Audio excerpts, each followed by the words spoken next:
मीटिंगों में देखा गया है, आप हमेशा नगीना से सांसद चंद्रशेखर रावण और अपने एक सपा के नेता हैं गगन यादव, आप इन दोनों के ऊपर हमलावर रहते हैं हमेशा जी। इसके पीछे क्या कारण है? इन दोनों का आप जितना भी वक्तव्य है देख लीजिए, रावण हमेशा केवल ठाकुरों के लिए बोलेगा। क्यों भाई, कौन सा तुम्हारे ठाकुरों ने पिछवाड़े में भाला पेला? क्यों आप ठाकुरों के बारे में बोलते हो? तुमको संविधान ने छूट दे रखी है कि तुम हमारे बारे में बोल दो, हम बर्दाश्त कर ले।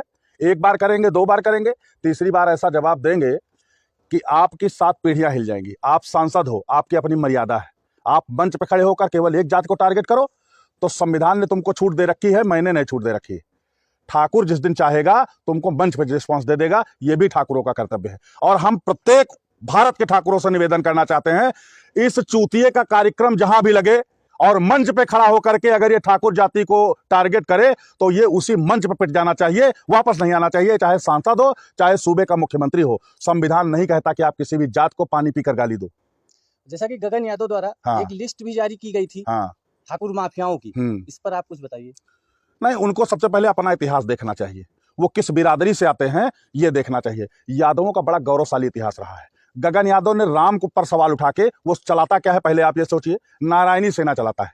नारायण और राम ये एक ही रुद्र अवतारी हैं, तो आप नारायण की पूजा कर रहे हो और राम की तौहीन कर रहे हो। राम हमारे पूर्वज हैं और मर्यादा पुरुषोत्तम भगवान राम है। राम के बारे में अगर तुम बोलोगे तो तुम्हारी राजनीति धरी की धरी रह जाएगी। तुम लिस्ट बाद में जारी करोगे, हम जो लिस्ट जारी करेंगे तुमको उत्तर प्रदेश छोड़ के भागना पड़ेगा। और जैसा कि आपकी विधानसभा दरियाबाद से विधायक है सतीश चंद्र शर्मा, जो कि उत्तर प्रदेश सरकार में मंत्री हैं, आपके और उनके संबंधों को लेकर के काफी चर्चाएं रहती हैं, इसके पीछे क्या कारण है? ये राजनीति है। आप, मेरा विरोध मंत्री जी से नहीं है ना विधायक जी से है, वो अपना काम कर रहे हैं, मैं अपना काम कर रहा हूं। मैं समाज के साथ साथ संपूर्ण भारत में रहने वाली 6727 जातियों में सबका प्रतिनिधित्व करता है ठाकुर। आप पूरे बाराबंकी जनपद में एक RGRS सूचना का अधिकार अधिनियम आपके पास है, सारी जितने भी लिस्ट आती हो सबसे आप चेक करा लीजिएगा। बाराबंकी जनपद में पूरे उत्तर प्रदेश में सबसे ज्यादा मुकदमा ठाकुरों के ऊपर लगाया गया, केवल इसलिए कि लोगों ने, किसी ने समाजवादी कोड दे दिया, किसी ने बसपा कोड दे दिया। अगर हम भाजपा का विरोध कर दें तो हम देशद्रोही हैं। और प्रताड़ना आप किससे करवाओगे? पुलिस से। तो पुलिस तो 4 साल अधिकारी रहेंगे, 5 साल रहेंगे, आपको जिंदगी भर राजनीति करनी है। अगर पुलिस खड़ा करके आप प्रताड़ना करवाओगे तो इसका जवाब करड़ी सेना के साथ साथ समस्त ठाकुर, जितना भी ठाकुर है, क्योंकि ठाकुरों के खिलाफ आप मुकदमा कायम करवा रहे हो और लगातार आप पुलिस को खड़ा करके प्रताड़ित करवा रहे हो, तो पुलिस को मोहरा बनाना बंद करो। हम जिस भी नेता को, हम विधायक जी की बात नहीं कर रहे हैं, जिस भी नेता के अंदर दम है, ठाकुर का अगर विरोध करना चाहते हो तो खुले मंच से विरोध करो।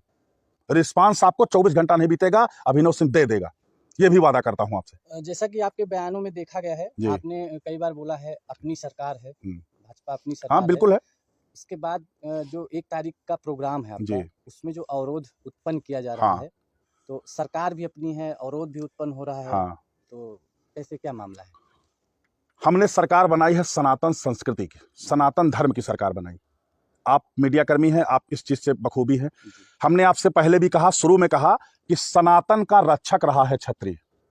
आज योगी बाबा जो हमारे सूबे के मुख्यमंत्री हैं, उन्होंने साफ शब्द में कह दिया है कि जो जिस भाषा में समझे उसको उस भाषा में समझाओ। जब बात किसी दलित की आती है, जब बात किसी मुस्लिम की आती है, तब तुम्हारी गोली छाती पे लगेगी, कनपटी पे लगेगी। आज हमारे 3 भाइयों की हत्या हो गई, तुम्हारे पास जितने भी पुलिस के अधिकारी गोली मारने वाले थे, क्या उनकी आंखों में जो है मोतियाबिंद हो गया था? उनको कमर के नीचे ही गोली दिख रही है? तो लालीपाप बंद करो। नहीं, हम क्षत्रिय हैं, हम सदियों से लड़ते चले आ रहे हैं, अपने हक और अधिकार के लिए हमेशा लड़े हैं। सरकार से कंधे से कंधा मिला के क्षत्रिय उनके हर चीज में कामयाब रहा है। भाजपा को इस चीज को नहीं भूलना चाहिए। इससे पहले चुनाव में भाजपा ने शिकस्त झेली है, ये केवल राजपूतों की नाराजगी का नतीजा था। दोबारा अगर ठाकुर नाराज हो गया, सत्ता से चले गए तो लौट के नहीं आओगे, ये भी याद रखने का। अभिनव जी, एक बहुत अच्छी बात आपने कही है, जैसा कि आप बोले क्षत्रिय हर जगह लड़ा है जी, लेकिन हमको जो पढ़ाया गया किताबों के द्वारा जी, जिसमें पठानों की चर्चा हुई है या और बहुत सारी जात बिरादरी की चर्चा हुई है जी, तो आप खाली क्षत्रियों को बता रहे हैं, सिर्फ क्षत्रिय ही लड़ा। उसका भी मैं आपको जवाब देता हूँ। भारत में जब से देश आजाद हुआ तब से कितने केंद्रीय शिक्षा मंत्री रहे हैं ये भी देखिए आप। उन्होंने अपना काम बड़ी ही मॉनिटरी से किया। आप किसी भी पीढ़ी को बरगलाना हो तो उसका इतिहास छिपा दीजिए। हमको पढ़ाया क्या गया? अकबर, बाबर, डाबर, हुमायूं, देश भर के चोरकटों की कहानी आपको पढ़ाई गई, जो भारत पे कब्जा करने आए, जिन्होंने भारत को बचाया, जो भारत के लिए लड़े, जिन्होंने लाखों लाख पीढ़ियां कुर्बान कर दी, आपको वो नहीं पढ़ाया गया। आपको पढ़ाया जो गया, हम धन्यवाद अदा करेंगे माननीय उत्तर प्रदेश के मुख्यमंत्री योगी आदित्यनाथ जी का। जब से वो आए, उन्होंने शिक्षा में परिवर्तन लागू किया। उन्होंने कहा कि हमको वो पढ़ाया जाना चाहिए जो सही है। आपने पढ़ा ही नहीं कि महाराणा प्रताप लड़े किसके लिए, पृथ्वीराज चौहान लड़े किसके लिए।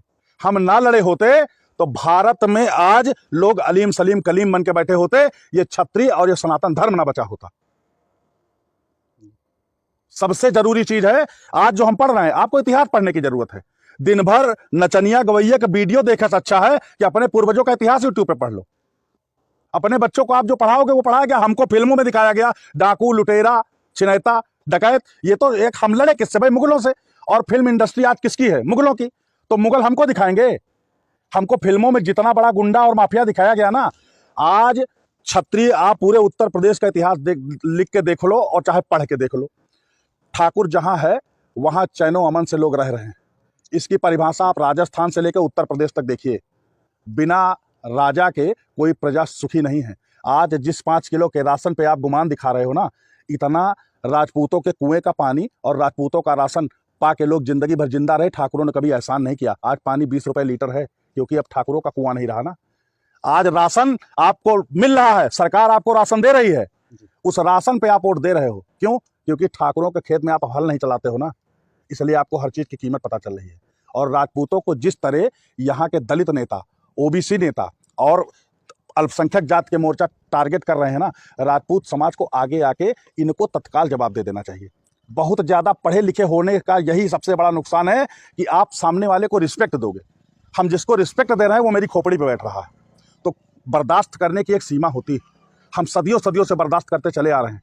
भारत को हमने सब कुछ दिया है, इस भारत की सरकार को हमने सब कुछ दिया है। सरकार को इतिहास पढ़ने की आवश्यकता है। और मैं फिर कहना चाहता हूं भारत के हर क्षत्रिय से कि हमने भारत को सब कुछ दिया है। अगर इतिहास के आधार पर राम मंदिर बन सकता है तो इतिहास के आधार पर क्षत्रिय अपनी संपत्ति वापस भी ले सकता है। सरकारें कंगाल हो जाएंगी। ये जो लोग क्षत्रियों को टारगेट कर रहे हैं ना, भिखमंगे हो जाएंगे। इनके जो प्रधानमंत्री आवास के तहत मकान मिल रहे हैं वो भी चले जाएंगे। अगर क्षत्रिय एकजुट होकर सुप्रीम कोर्ट पहुंच गया तो सरकारों के पास जवाब नहीं रहेगा। आपका कहने का मतलब है देश आजाद होने के बाद जी 25 सालों तक जो शिक्षा मंत्रालय था वो मुस्लिमों के पास था, के अंडर में था। हाँ, ये आप गूगल करके देख लीजिए भारत में कितने मुस्लिम रहे शिक्षा मंत्री। सही है जी।